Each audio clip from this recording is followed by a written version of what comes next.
Hi everyone, welcome back to my YouTube channel. आज मैं बहुत दिन पर वीडियो बनाऊँ तो आशा लगुच सभी भलरे थी। आज आम 5 सेमेस्टर रो Odia honours syllabus discussion Karma.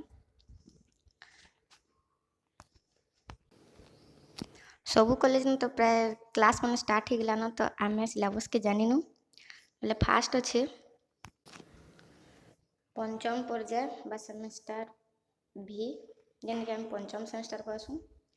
तो कोर 11 रे अच्छे कोर्स 11 ओडिया नाटक और एकांकिका 11 रे आमर नाटक और एकांकिका अच्छे। तो यूनिट 1 रे अच्छे रक्तमाटी जेटा कि कालीचरण पट्टनायक लिखिछन। यूनिट 2 रे हला नंदिका केसरी मनोरंजन दास कर किंबा तार अल्टरनेटिव रे अच्छे तट निरंजना जेनटा कि विजय मिश्र लिखिछन। तट निरंजन आम पढ़ी पारमा किंबा नंदिका केसरी पढ़ी पारमा। तो यूनिट 3 रे हला आमर कोकुआ और अग्रदूत कटक किंबा भूखा। तो कोकुआ के लिखिछे विजय कुमार शतपथी एवं अग्रदूत कटक किंबा भूखा के लिखिछे मंगलचरण विश्वाल। यूनिट 4 रे हला आमर एकांकिका स्मृति विभ्राट जेनटा कि प्राणबंधु कर लिखिछन। और गोटे एकांकिका होउछे छद्मवेशी जेनटा कि विश्वजीत दास लिखिछन। और यूनिट 5 रे अच्छे प्रकल्प प्रस्तुति। तो ये थिला आमर कोर 11 रो 5टा यूनिट नाटक और एकांकिका विषय रे। तो आम आज देखमा कोर 12 रो जेनटा कि ओडिया कथा साहित्य।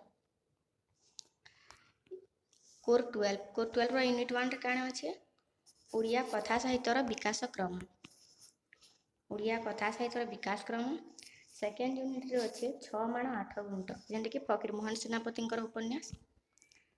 3 नंबर यूनिट रे अच्छे दाना पानी जेना कि गोपीनाथ महांती लिखिछन किंबा तार अल्टरनेटिव रे अच्छे नयनतारा दयानिधि मिश्रंकर। यूनिट 4 रे देखमा आमे गल्प साहित्य केतरा गल्प अच्छे 3टा। तो फास्ट गल्प होचे देवतार विधाता राइटर ना होचे गोदावरी महापात्र। सेकेंड होचे मानसर बिलाप जेना कि कालिंदी चरण पाणिग्राही लिखिछन। थर्ड रे अच्छे मधुबनर मेयर जेना कि मनोज दास लिखिछन। तो यूनिट 5 रे अच्छे आम प्रकल्प प्रस्तुति। इरा थिला आम कोर 11 और 12 रो सिलेबस। आदि आम देखमा DSC 1 और DSC 2। तो DSC 1 DSC 2 क्या सिलेबस अच्छे ओडिशार सांस्कृतिक इतिहास और ओडिया साहित्य। तो फास्ट एकक है एकम एकक ओडिशार संक्षिप्त इतिहास। द्वितीय एकक है ओडिशारे बौद्ध संस्कृति शैव संस्कृति और वैष्णव संस्कृति। एवं तृतीय एकक है श्री जगन्नाथ संस्कृति और आदिवासी संस्कृति। आम लास्ट यूनिट रे देखमा बा चतुर्थ एकक ओडिया और साब्रत और पर्वपर्वाणी। तो यहाँ थिला DSC 1 ए भी देखमा आम DSC 2। DSC 2 रे अच्छे ओडिया शिशु साहित्य और विज्ञान भित्तिक साहित्य। तो फास्ट एकक अच्छे ओडिया शिशु साहित्यर स्वरूप और प्रकार भेद।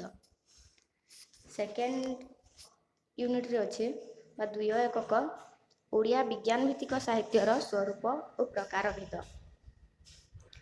तृतीय एकक अच्छे आमर पृथ्वी बाहर मनीष के लिखिछन एटा गोकुलानंद महापात्र। लास्ट है चतुर्थ एकक विचित्र विश्व देवकांत मिश्रंकर विचित्र विश्व।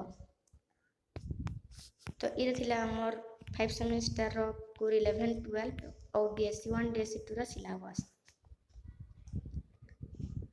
जेना लिखित स्क्रीनशॉट मारी पकाबो।